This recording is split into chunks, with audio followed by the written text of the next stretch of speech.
Vamos lá.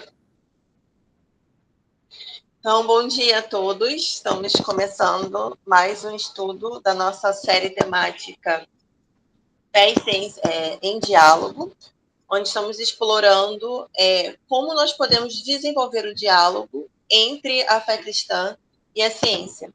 E hoje nós teremos uma fala do Paulo, que é um dos membros fundadores do nosso grupo aqui em Niterói, que vai estar apresentando para a gente a questão que a gente já ouviu muitas vezes, né, sobre Deus das lacunas. Então, eu vou passar a palavra para o Paulo. Gente, bom dia. Já começou a gravar? Sim. Bom dia, gente. Prazer enorme estar aqui com vocês novamente. Vou fazer uma apresentação rápida, não ao nível hard do Leonardo, nem ao nível acadêmico da Sorelli, nem profundo como o Lucas, é só uma coisa para a gente ver. E é um prazer enorme estar aqui falando novamente, né, da nossa fé e daquilo que a gente gosta de fazer, ciência. Eu estou com duas telas, porque eu estou mexendo aqui com o PowerPoint, eu fico todo perdido, graças a Deus. Como vocês podem ver, minha apresentação agora ela começa com as minhas qualificações atuais, ou seja, eu sou do lar, aposentado e feliz. Tá? E vamos lá, vamos começar. Qualquer dúvida que vocês tiverem, a primeira coisa que a gente pode falar... Opa! Estou dizendo, estou apanhando aqui. Próximo, eu não sei nem como é que faz o próximo slide aqui.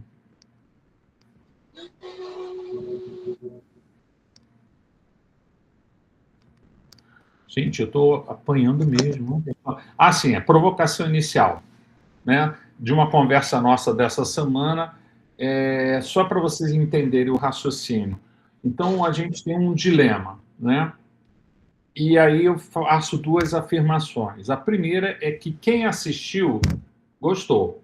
E se não gostou, é porque não assistiu, né? Então, a gente chega um dilema, né? A pessoa gosta ou não gosta e é taxativo, e se não gostou é porque não assistiu. Óbvio que isso daí a gente percebe que é uma falácia. Por que seria uma falácia? Porque se existe a possibilidade da pessoa ter assistido e não ter gostado, né? Uma pobre alma, né? A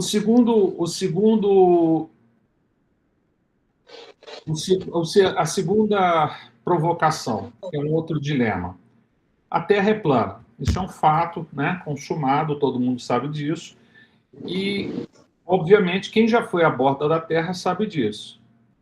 E caso você não tenha ido à borda da Terra, você não sabe disso, né? Então, isso daí é um dilema óbvio. Ou você foi, ou você não foi. Se você foi, você sabe. Se você não foi, você não sabe. Então, isso é um fato. Como eu já fui, eu sei, né? Eu já até mostrei fotos para vocês, né? Aquela coisa maravilhosa da borda da Terra. Por que eu estou trazendo isso?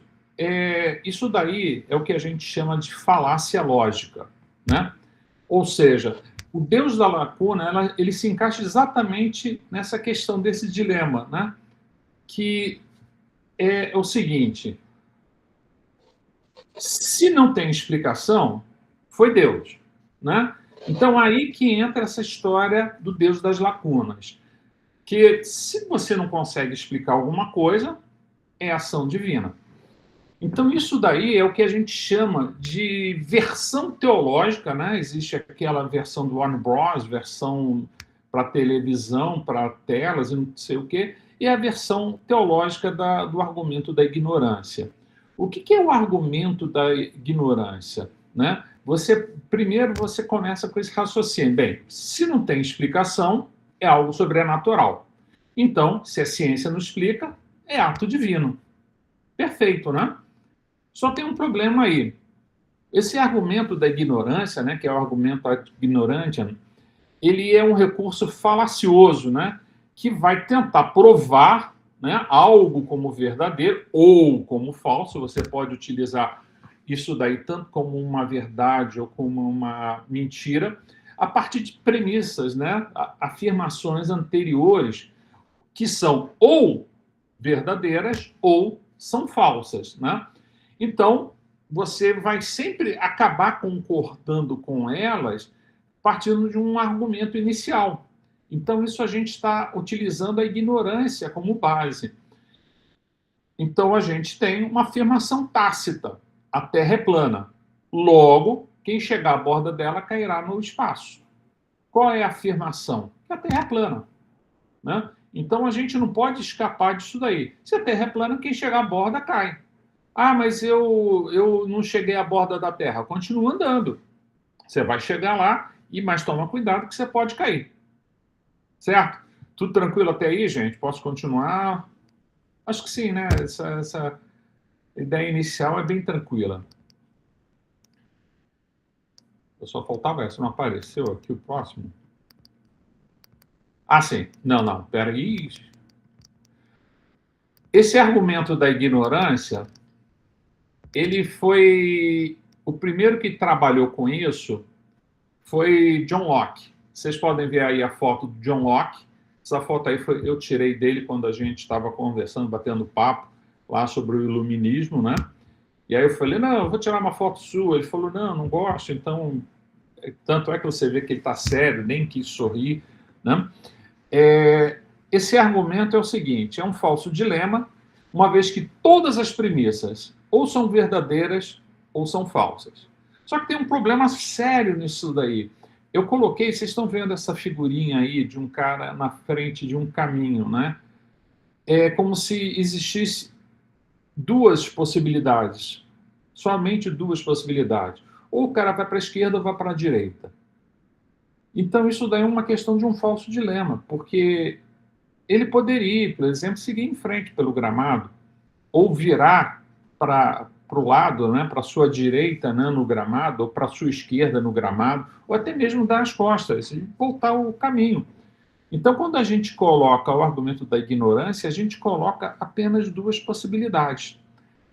E o grande problema é que a gente acaba esquecendo de todas as outras que podem ser possíveis. No final do século... Opa, saiu a apresentação? Ou continua? Não tô... Ah, tá aqui. Gente, eu estou apanhando. A primeira referência que surge sobre essa questão do Deus das lacunas, só para vocês entenderem, o que é Deus das lacunas? Tudo aquilo que não tem uma explicação científica, a gente acaba afirmando, foi Deus. E Henry Drummond, que é um evangelista escocês, ele colocou essa afirmação de que é uma coisa assim bacana, né? Assim, uma coisa que parece ser de muita fé, de muita convicção, que aquilo que a ciência não pode explicar, Deus preenche. Então, se não existe uma explicação, é porque é Deus. Qual é o grande problema disso daí? Só que, antes de eu continuar com essa questão dos problemas sobre essa questão do Deus das lacunas, no século XIX, vocês estão lembrados que é a época que surgiu o liberalismo, o positivismo, o comunismo, o socialismo, aquele monte de ismos. Então, existia uma grande efervescência intelectual, né? Que a gente começa a ter assim, grandes avanços técnicos e tecnológicos. Eu, particularmente, como homem da ciência, como cientista, eu entendo que o final do século XIX foi o mais brilhante da humanidade, porque é lá que começaram a desenvolver todas as técnicas e tecnologias que nós usamos hoje. Alguém pode falar, mas hoje nós temos celular, hoje nós temos o avião, hoje nós temos o computador. Sim, mas tudo isso decorre de um avanço técnico, tecnológico e científico do final do século XIX. Se no final do século XIX a gente não tivesse tido esses avanços, a gente não teria. E ao mesmo tempo que teve esse avanço tecnológico, científico, também houve um avanço muito grande da forma do intelectualismo, né? A gente tem o final do iluminismo, aí com o final do iluminismo a gente chega no século XIX, que aí começa a ter grandes pensadores, né? Grandes filósofos que começam a fundamentar grandes teorias, né? A gente não pode negar isso.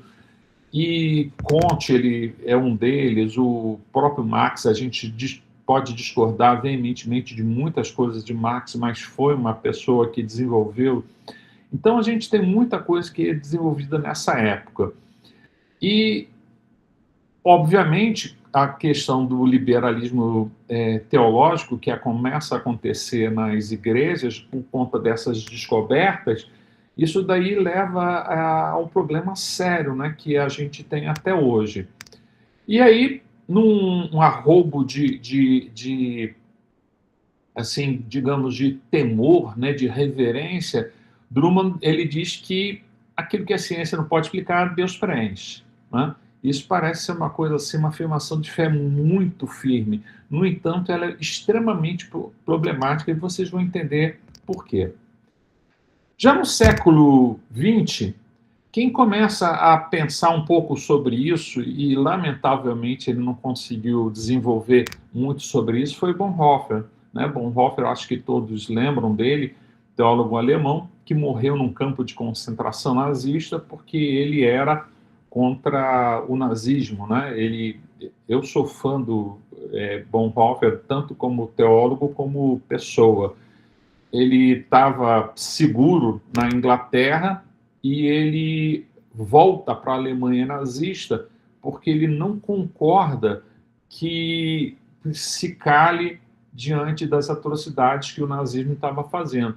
E nisso daí ele acaba sendo preso e, inclusive, ele participa de um atentado contra Hitler. Ele justifica isso depois, se vocês tiverem curiosidade de ver, é muito interessante. E ele foi preso, ele era pastor, ele foi preso, e ele tem o famoso livro dele, Cartas da Prisão, onde ele coloca assim, muito do conhecimento teológico dele, desenvolvimento teológico dele. E num desses textos, ele coloca exatamente essa frase que eu acho assim fantástica. Vamos encontrar Deus no que conhecemos, não no que desconhecemos. Ou seja, Deus ele se revela em tudo, né? Não é no desconhecido, é no conhecido.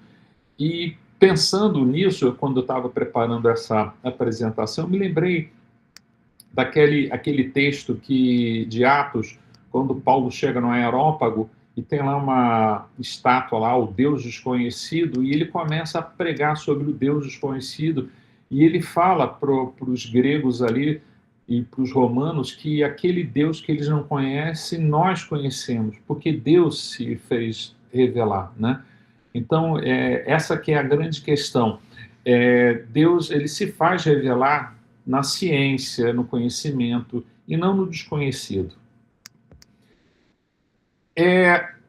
Hoje, que existe uma percepção mais clara sobre isso, a gente tem muitos teólogos e cientistas cristãos, e eu entendo que nós aqui da ABC2, né, desse grupo especificamente de Niterói, temos essa convicção, né, que não existe esse Deus das lacunas. Né? Por que não existe esse Deus das lacunas? Porque a gente vê uma obviedade, a ciência está aumentando, o conhecimento está aumentando, e essas lacunas estão cada vez mais estreitas. Ou seja, quer dizer que no dia que ela fechar, a gente prova que Deus não existe porque a ciência fechou essa lacuna. Né? E aí eu achei tão bonitinho esse meme aí, que eu acho que é um mote para a nossa percepção, né? Que a inabilidade de entender o básico da ciência não significa que foi Deus que fez, né? Isso daí é uma desculpa legal, né? Porque eu já escutei tanto isso. Por que acontece isso? Foi Deus que fez. Sorelli, que pena. Muito bom ver você, Sorelli.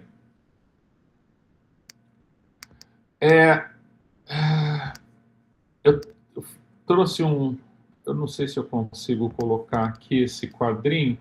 Ele começa aqui não sei se dá para ver, mas depois na apresentação eu mando para vocês.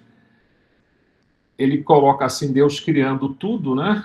E aí chega alguém e coloca, né, que vou incomodá-lo, graças aos avanços tecnológicos da humanidade, não precisamos de você nesse setor. Aí Deus é realocado em outro setor, né?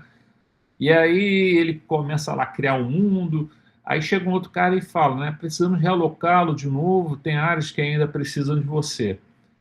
Aí vem Newton, né? Está ali Newton.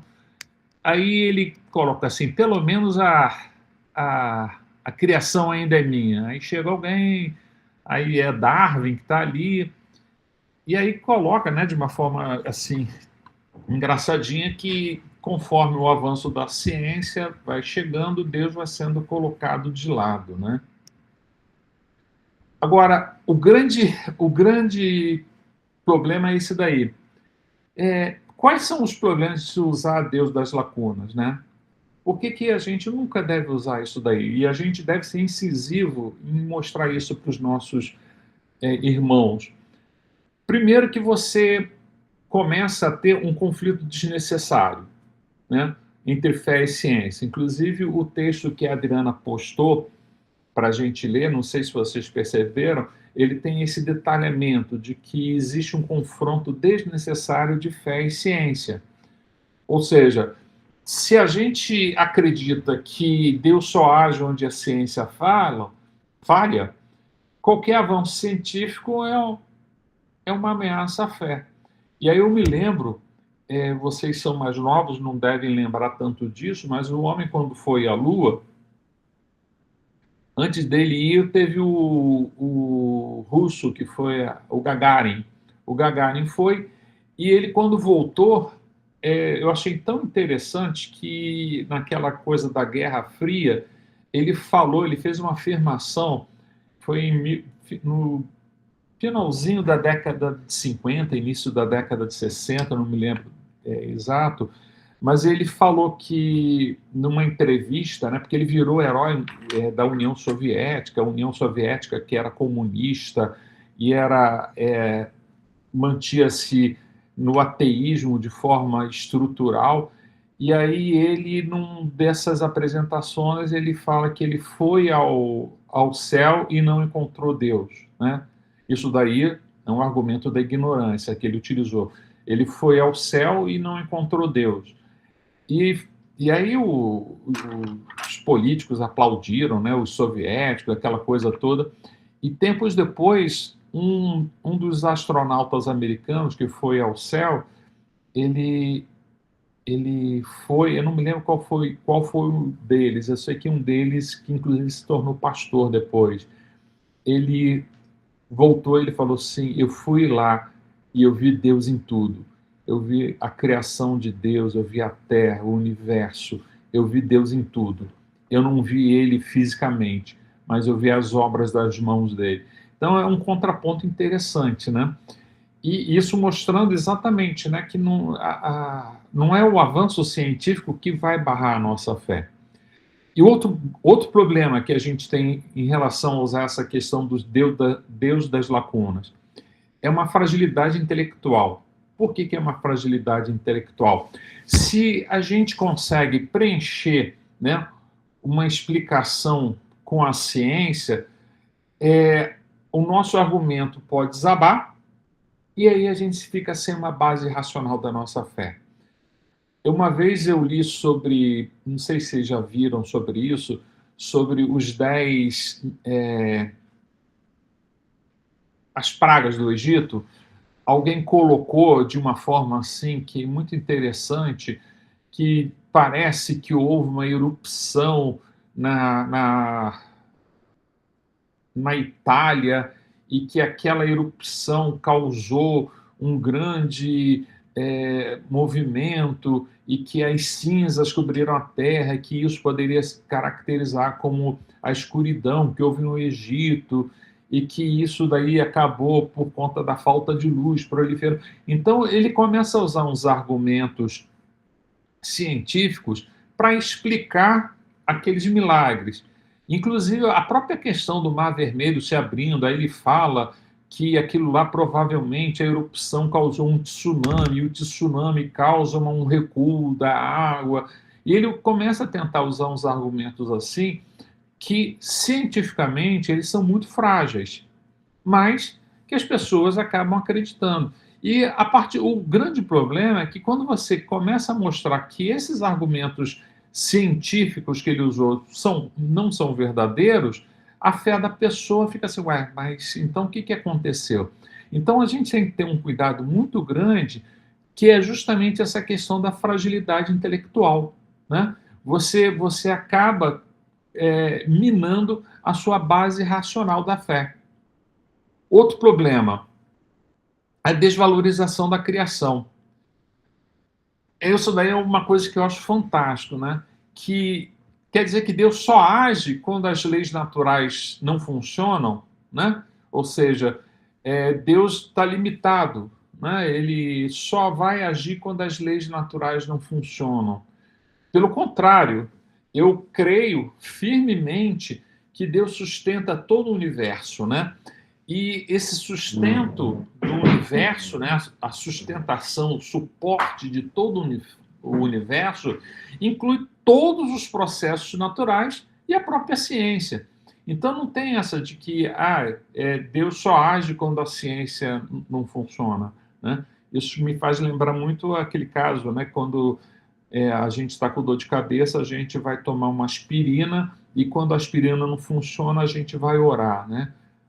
Deus abençoa, me cura, tira isso, né? Então, é uma coisa muito interessante. E o que a gente pode fazer, o que a gente tem visto aqui, né? Inclusive, acho que semana que vem a Sorelle deve falar alguma coisa sobre isso, é justamente a questão dessa complementariedade da fé e da ciência, né? Não existe uma oposição. E já finalizando, né? Eu não quero demorar muito, porque eu sei que a gente tem um tempo curto para nossa apresentação. Qual que é a grande conclusão? O Deus das Lacunas é um argumento perigoso, muito perigoso.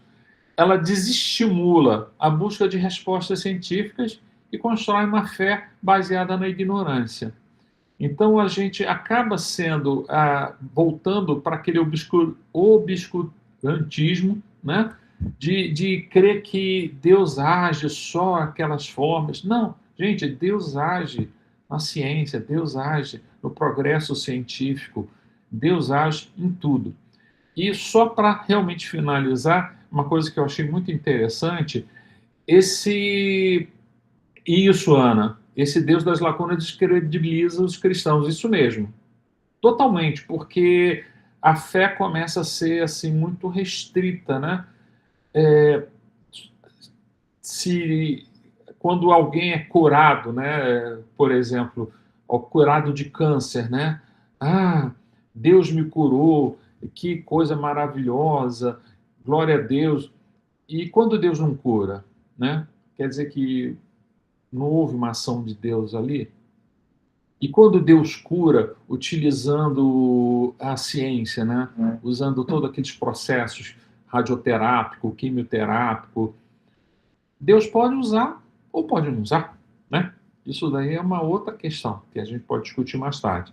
E para finalizar mesmo, uma coisa que me chamou muita atenção é que o design inteligente utiliza muito esse argumento, né? O argumento do Deus das lacunas, que tudo aquilo que a gente precisa de alguma coisa é porque foi Deus, né? E foi Deus que fez, foi Deus. A gente precisa consubstanciar a nossa fé de uma forma muito melhor do que isso. Então, gente, é essa minha colocação, tá? Eu vou encerrar aqui a minha apresentação. E voltando, Obrigada, Paulo.